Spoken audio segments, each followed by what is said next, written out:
Okay, folks, it is 11:38 p.m. Pacific Standard Time, May the 31st, the year 2017. And I've just shuffled the cards. I figure kind of save a little time there, because you don't really need to listen to me shuffling the cards. So I'm going to cut the deck. I have a single card pull I'm going to do tonight. And the card is "You Are Safe." Now, let's just have a look at that. What does it mean to be safe? There are all kinds of definitions for that, but I think mainly it means that you're free from fear. You don't have to worry about something or someone harming you. You have a roof over your head, food in your belly, on the table in the fridge, bills are paid. For the most part, you don't have any enemies to speak of. You don't have to be concerned about folks wanting to harm you in any capacity. Now, what I've just described perhaps is an idyllic life. I think, sadly, even if you don't know some of the people that might want to harm you, they exist. So you have to keep your eyes and your ears open. I feel that the world, in and of itself, would be a better place if we all thought in those terms.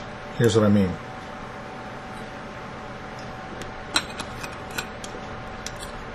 And I want to add to this. If people behaved and acted and thought with more compassion and more kindness, there would be a much lesser tendency to go around doing things like, I don't know, selling drugs because you wouldn't want to hurt anyone's family, or robbing people for the same reason, or forcing oneself into someone else's airspace without their express permission, let alone desire. You can read between the lines there. I think that what I had heard the Dalai Lama say some time back, which is, my religion is simple, my religion is kindness, is appropriate across the board. If you're kind, you don't harm people. If you're kind, you generally have compassion towards others. If you're kind, then you really don't have any regrets, because you know you haven't left behind you any sort of trail of negativity or hostility or meanness. Not everyone thinks this way. Not everyone is able to think this way. For some of us, it's kind of a given. For others of us, well, we just don't know any better. And from the compassionate viewpoint or standpoint, we can look at that individual, those parties, and say they just don't get it. That doesn't necessarily mitigate the damage they cause, but for every time you think about doing something ill towards someone, you add to that hostility and that negativity. Conversely, for every time you think about doing something kind to someone or for someone, you add to the positivity. It just seems to me that on planet Earth, it would be a really good thing if we could all get on the same page with that respect. Let's look at hunger. To the best of my knowledge, there's really no need for it. We in this country produce enough food to feed humanity, and a lot of it goes to waste needlessly. Let's look at education. The vast majority of us are smart. I think really smart. But because of this mindset of we want to only do it for ourselves, or only do it in terms of being educated because of what we get out of it, there's a lot of opportunities where we miss to help others. When I was in high school, I did tutoring. It's one of the coolest things I ever did, because I got to watch this kid who was struggling with, what was he struggling with? This one kid in particular, reading. We went from him stuttering and stammering to him reading smoothly. effortlessly, like gliding on polished ice downhill. It was awesome. I just thought, why would you not want to do that? But it isn't just that type of education I'm speaking of. I speak of the type of education where there is information you could share with others. And the mindset is, oh no, I have to keep this to myself. I have to look out for number one. Well, that's one way to look at it. But if we look out for everyone, everyone gets a shot. Nobody gets left in the cold. No man gets left behind. Okay?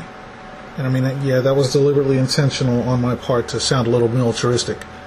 But it's that same sort of mindset where you go out, a battlefield. You don't leave your buddies behind. Life, in and of itself, without guns and rifles, can be a battle. So why do we look at each other and say, well, that's your problem, Slick. I ain't got to worry about it. I got me. I got mine. Why not extend the hand of kindness and safety to others? Mind your P's and Q's. Use good judgment, because I got some folks out there that they don't really get that, and it's like, ooh, I got a pigeon here. Don't do that. Why do that? What is it my mother was always saying? You catch more flies with honey than you do with vinegar. Just saying. So, being safe out there means a lot of things. But I think overall, if we can, for the sake of humanity, all humanity, regardless of race, religion, creed, sexual preference, lifestyle, etc., just be decent to each other. The world has a chance to become a safer place. Food for thought. Now I'm going to read what this card says. You are safe, Archangel Michael. I am protecting you against lower energies and guarding you, your loved ones, and home. Let's take a minute to touch on that energy thing. If you spend your days constantly mulling over in your mind low energy thoughts, hatred, anger, distrust, despisement, etc., I really don't see how your world is benefited by that. And I believe if you give it a moment, you would think the same. You don't have to, but just think about it. Isn't it a better thing when you are, okay, this will sound corny, bright and shiny? Because it tends to spread outwards like a three-dimensional pulse in time-space. It doesn't just go out and stop at some distance. It goes out for infinity. And if you're on that higher frequency, it brings that back to you.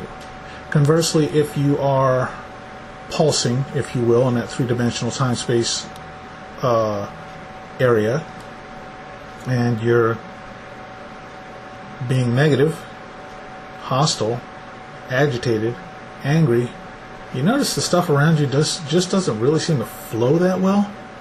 I mean, give it some thought. Think about it. How many times have you been out there and just been in on crud-mudgeon mode number 10, the highest rating, if you will, and everything around you just sucked? But then you had something happen. It could be anything. It can be something as seemingly innocuous as a small, beautiful child smiling at you. And all of a sudden, you have a flip of the switch. And suddenly, you're not thinking what you'd like to do to the back of Mr. Jones' head for having insulted your attire, or what you'd like to do to the individual at the drive-up window who flippantly forgot your French fries. You're thinking, maybe it ain't so bad. Yeah, they were in a foul mood. Hell, I was in a foul mood.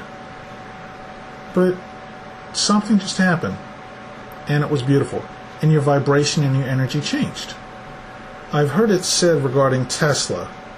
He said if you really want to understand life, learn about and understand energy and frequency and vibration. Now, bear in mind, what I just said, I'm sure is at the very least a minor paraphrase. Those aren't his exact words. But the message I'm trying to convey to you is accurate. If you keep your energy in a certain place, that's the place you're going to be. If the frequency of your energy that you habituate is in whatever place it's in, that is the place you're going to be. If the vibration that you put out there to the cosmos is what it is, that is what the cosmos will bring back to you. So, some food for thought. Hopefully this has been helpful to someone out there who's listening to this. And hopefully I've done some good and raised the energy. Until we meet again, I wish you peace and wellness. This has been Scott Albert. Namaste.